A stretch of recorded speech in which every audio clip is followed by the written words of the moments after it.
직무정의를 다시 검토하라.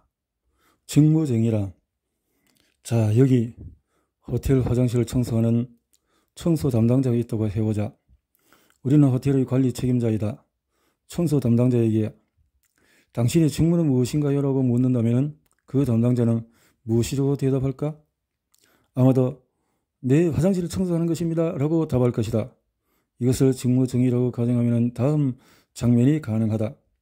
어느 날 관리 책임자가 화장실을 점검해보니 쓰레기도 떨어져 있고 청결 상태가 좋지 못하다. 그래서 이렇게 묻는다. 오늘 화장실 청소를 했나요? 담당자가 대답한다. 네, 오전에 한 번, 오후에 한 번 청소를 했습니다. 관리자가 못마땅해서 한마디 한다. 그런데 왜 이렇게 지저분한가요? 오늘부터는 점심시간에도 한 번 더 청소하세요. 다음날 확인해보니 이번에는 쓰레기는 치워져 있지만 악취가 남아있어서 화장실 상태가 좋지 못하다. 그러면 관리자는 다시 이렇게 물을 것이다. 화장실 청소한 거 맞습니까? 그러면 담당자는 약간 볼면서로 네, 하루에 3번 청소하고 있습니다 라고 대답할 것이다. 과장된 비유 같지만 영업 조직에서도 이런 잘못이 일어나고 있다. 이 경우의 근본적인 문제는 무엇인가? 문제의 본질은 화장실을 하루에 2번 청소하느냐 3번 청소하느냐가 아니다. 제대로 성과관리가 되기 위해서는 청소 담당자의 직무가 무엇이며 그 성과가 무엇인가에 대한 명확한 정의를 내린 것부터 시작을 해야 한다. 잘못된 직무정리, 그것이 문제의 본질이다. 직무정리를 다음과 같이 합의하면 어떻게 될까? 즉 화장실을 청소한다가 아닌 화장실을 청결한 상태로 유지하며 고객의 불만을 최소화한다라고 말이다. 직무정의가 명확하고 그 정의에 합의가 되어 있다면 청소 담당자의 일하는 태도와 방식은 달라질 수밖에 없다. 더 이상 청소를 하루에 몇 번 하느냐가 아니라 무엇이 청결한 상태이며 고객의 불만을 최소화하기 위해서는 어떻게 해야 할 것인가가 중요한 과제가 된다. 만약에 이용 고객이 적어 화장실이 매우 청결한 상태라면 꼭 하루에 2번 청소하지 않아도 무방하다. 혹은 쓰레기는 별로 없지만 냄새가 좋지 않아서 고객의 불만을 이야기할 수 있다고 판단된다면 방향제를 바꾸자고 청소 담당자가 관리자에게 먼저 해결책을 제안할 수도 있다. 직무정의란 이런 것이다. 나의 역할은 무엇을 위해 존재하는가? 어떤 성과를 내야 하는가에 대한 대답이 있어야 한다. 올바른 성과관리는 여기에서부터 출발한다. 이제 이것을 영업관리에 적용해보자. 영업관리로서 성과관리를 위해서는 반드시 우리는 영업 담당자의 직무를 무엇이라고 정의하고 있으며 이것이 서로 합의되어 있는가? 하는 질문에 대한 답이 있어야 한다. 우선은 영업 담당자에게 이 질문을 해보라. 우리 조직의 영업 담당자로서 당신의 직무를 무엇이라고 정의할 수 있겠습니까? 그냥 단순하게 매출을 많이 올리는 것이라고? 그런 답변이 나올 수가 있다. 그러면 매출을 올리기 위해서는 회사의 프로세스를 무시하고 부당한 방법을 사용해도 되는 것일까? 그것은 아니지 않는가? 경영자에게는 경영 철학이라는 것이 있다. 철학이 없이는 비전과 방향을 제시할 수가 없다. 평범한 경영자는 될 수 있을지 몰라도 결코 위대한 경영인은 될 수가 없다. 럭셔리 브랜드 루이비통은 우리는 함께 가장 특별한 가정을 만든다. 우리의 장점은 각 가정을 대표하는 사람들에게 독창적인 예술의 경험을 선사한다라는 사명을 가지고 있다. 아이폰으로 전 세계를 석권한 애플은 우리는 세상을 바꾸는 창의적인 존재이므로 기존의 시스템과 구조를 넘어서서 존재한다라는 비전을 가지고 있다. 글로벌 기업이 독창적인 사례들이라 다소 거리감이 있을지 모르지만 또 사실 영업 담당자의 직무 정의라는 것도 이와 크게 다르지가 않다. 영업은 가치 있는 솔루션을 통해서 고객의 문제를 해결해주는 대가로 보상을 받는 직업이다. 그 일의 본질을 담아낼 수 있는 철학과 확신이 직무 정의에 담겨 있어야 한다. 사실 지속적인 고성과를 내는 영업 담당자들은 이러한 신념을 이미 가지고 있다. 나는 우리 제품이 고객에게 꼭 필요한 것이라고 믿는다. 우리 제품 구입한 고객은 결코 후회하지 않을 것이다. 고성과를 내는 영업 담당자에게는 이런 확신과 자신감이 있다. 오늘도 이 제품 하나 팔아야 하는데 누구에게 또 싫은 소리 들어야 하지? 이라는 생각을 하는 영업 담당자는 결코 그 영업에서 성공하지를 못한다.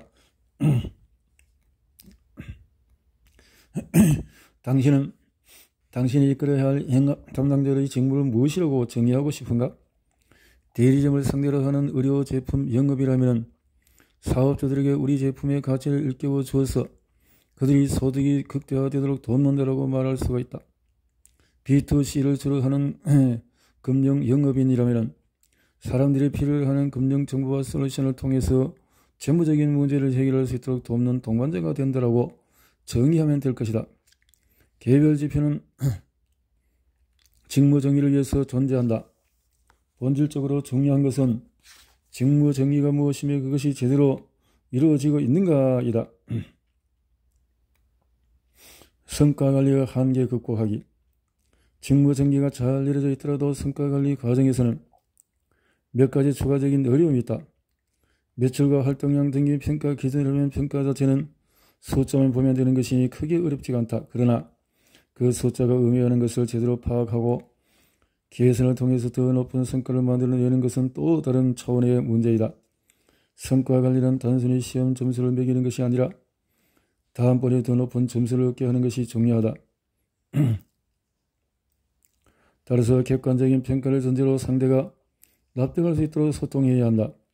특히 승진, 역량평가, 중요한 프로젝트의 위임 여부, 결정 등에 있어서는 더더욱 성과에 대한 종합적인 고려가 필요하다. 성과관리는 이벤트가 아니라 일상의 과정이다. 1년에 한두 번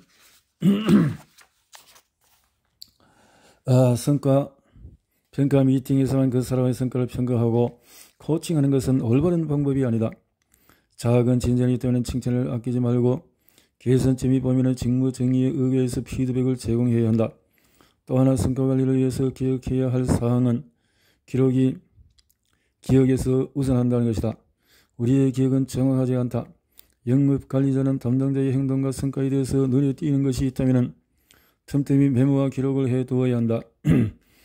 정해진 양식이 없어도 된다. 영업 담당자들이 보여준 좋은 모습과 그렇지 않은 모습들 중에 눈에 띄는 것을 간단하게 일기 쓰듯이 형식에 얽매이지 말고 어딘가 한 곳의 기록을 차곡차곡 쌓아보라. 중요한 성과 평가 미팅이나 의사결정이 필요한 순간에 매우 유용한 자료가 될 것이다. 이것은 성과관리에 쉽게 나타나는 최근 효과와 후각 및 불효과의 오류를 방지하는 가장 좋은 방법이다. 사실 성과관리에는 마법이 없다. 아무리 관리자가 신경을 써도 보지 못하는 부분이 생기기 마련이다. 하지만 영업 담당자의 성과를 가장 잘 평가하고 그 사람을 잘 코칭할 수 있는 사람이 이 세상에 누가 더 있을까? 비록 부족하다고 할지라도 그 사람의 성과를 가장 잘 아는 사람은 직속 상사인 바로 영업관리자들이다. 인간은 제한된 합리성 가운데서 최선의 결정을 해나가야 한다. 완벽하지 않더라도 조금이라도 더 나은 대안을 선택해 나가는 것이 우리의 삶이고 또한 영업의 자세다. 난 성과관리만큼은 잘 못하는데 내 주관이 개입되는 것이 염려되는데 하는 걱정이 들 수도 있지만은 기억하기 바란다. 조직에서 그 영업 담당자의 성과를 가장 잘 알고 관리할 수 있는 사람은 그래도 관리자인 나라는 사실을 말이다. 아니면 누가 있겠는가?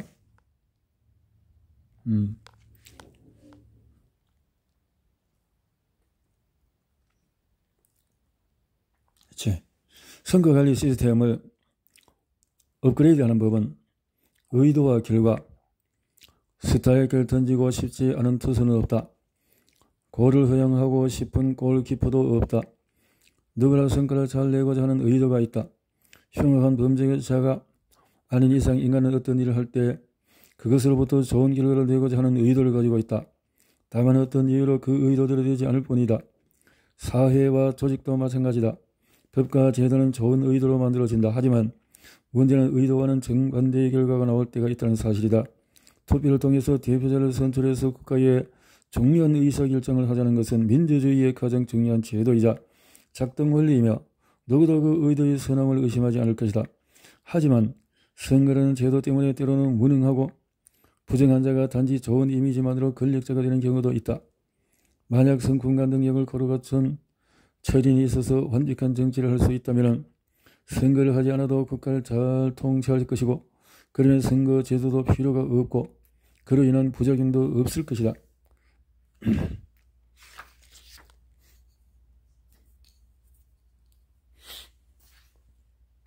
실제로 그리스의 많은 철학자들이 철인 정치를 선호했다. 하지만 우리는 모두는 알고 있다. 현실에는 그러한 철인이 없다. 다소 부족하더라도 선거제도를 통해서 국민 다수가 지지하는 대표자를 선출하는 것이 더 낫다는 것은 민주주의 사회의 구성원이라면 누구나 동의하는 바이다. 다시 영업조직 이야기를 해보자. 영업조직에도 다양한 제도가 있다. 성과평가 시스템과 관리제도 역시 어떠한 좋은 의도를 가지고 도입되었을 것이다. 비즈니스 조직의 모든 제도와 시스템은 더 큰 성과를 창출하고자 하는 의도를 가지고 있다. 하지만 실제 현실은 어떤가? 많은 영업 담당자들이 불필요한 리포트 때문에 실제로 고객을 관리할 시간이 부족하다며 볼멘 소리를 한다. 성과 평가 면담은 더 좋은 성과를 내기 위해서 하는 것이다. 하지만 평가를 받고 고가가 나오면 더 좋은 성과가 아닐까? 오히려 성과 평가만 하고 나면 의욕이 떨어지는 사람을 필자는 무수히 봐왔다. 우리가 가지고 있는 성과관리 시스템은 더 나은 성과를 얻고자 하는 의도 때문에 존재한다. 그러나 그것이 제도로 구체화되는 순간에 원하지 않았던 방향으로 작동하는 경우 또한 너무나 많다. 매출 10억 원 달성 시에 추가 보너스 지급이라는 제도가 있다고 생각해보자. 이 제도의 의도가 무엇이겠는가? 8, 9억 원의 매출을 올리는 영업 담당자를 10억 원 이상 하도록 동기부여하기 위한 것이 아니겠는가? 하지만 실제 12억 원의 매출을 올릴 수 있는 사람이 이 제도 때문에 해당 기간에 10억 원까지 매출을 올리고 나머지는 다음 해로 입원하거나 목표 달성 이후에는 나태해지는 경향을 보인다면 어떻게 하겠는가? 이것은 의도와 다른 결과가 발생하는 아주 간단한 사례이다. 성과관리에는 이런 사례가 빈번하게 발생한다. 어떠한 의도는 특정한 제도를 통해서 구체화되고 그것이 결과와 성과를 가져온다. 영업관리라는 이 프로세스에서 의도와 결과는 반드시 일치하지 않는다는 것을 알아야 한다. 이것이 올바른 성과관리를 위해서 리더가 가져야 할 중요한 통찰이다. 영업 성과를 평가하고 개선하기 위해서 조직은 다양한 방법과 전략 그리고 제도를 실행한다. 한마디로 정의하기는 어렵지만 조직의 모든 제도는 직원이 더 큰 성과를 낼 수 있도록 하기 위해 존재한다고 봐도 무방하다. 하지만 관리자로서 우리는 끊임없이 질문해야 한다. 이 제도는 그 의도를 잘 반영하고 있는가? 어떻게 해야 그 의도를 제대로 공유할 수 있을까? 성과를 이끄는 유능한 관리자는 제도 자체의 실행보다도 더 중요한 것은 의도의 전달이라는 사실을 잘 알고 있다. 그리고 가능한 범위 내에서 제도를 수정 보완해 나간다. 하루에 3명의 고객을 만나야 한다. 그것을 한 달간 지속하면 어떤 보상이 있다. 전년 대비 10% 매출 성장을 이룰 때에 특정한 보상이 주어진다. 영업 과정 중에서 ABC 항목은 반드시 주간 일간을 보고해야 한다. 다 좋은 제도들이다. 하지만 그 의도가 제대로 공유되거나 설득되지 않는다면 이 제도들은 원하는 결과를 가져오지 못한다. 지혜로운 관리자는 제도 이면에 있는 의도, 그 본질을 보는 눈을 기른다. 그래야만 제도가 올바른 방향으로 개선될 수가 있다. 영업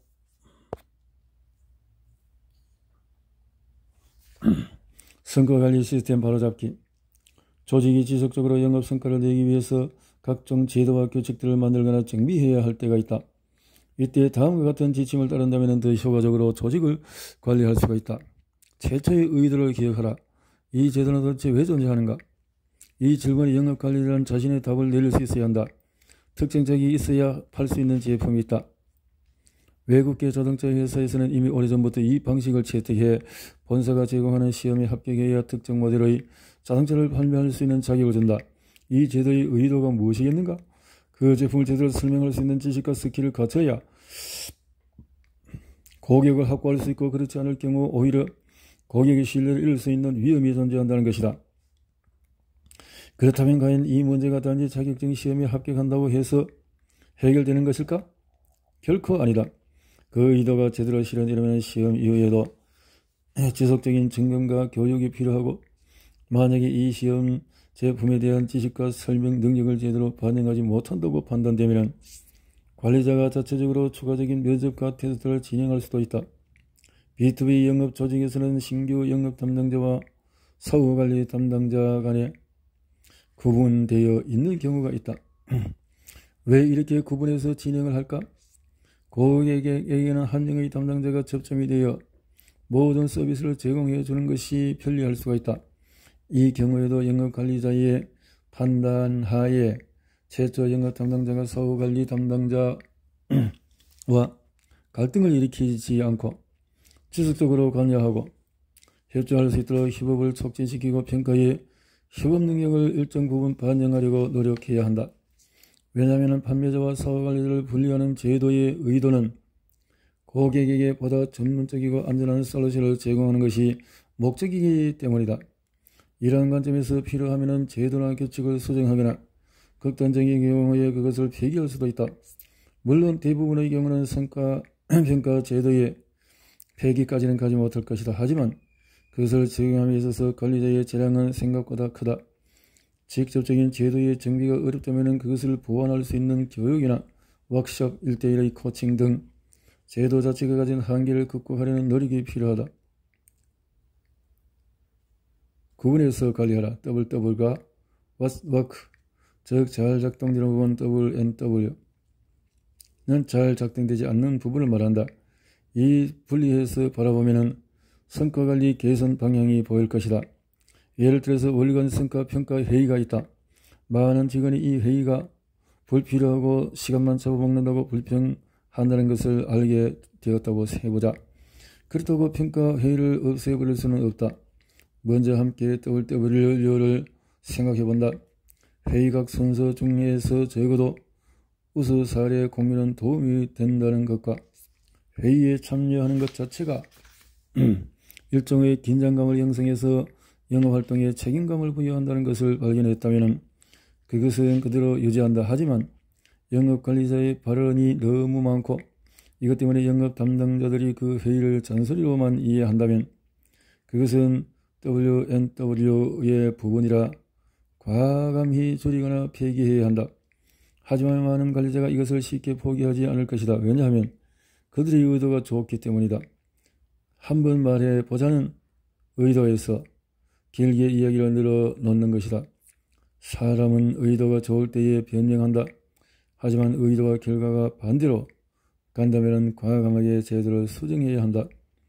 이 경우에는 회의 시간에 관리자의 1분 스피치를 공식적으로 제도화한다면 좋은 해결책이 될 수가 있다. 성과 관리를 위한 방법은 다양하다.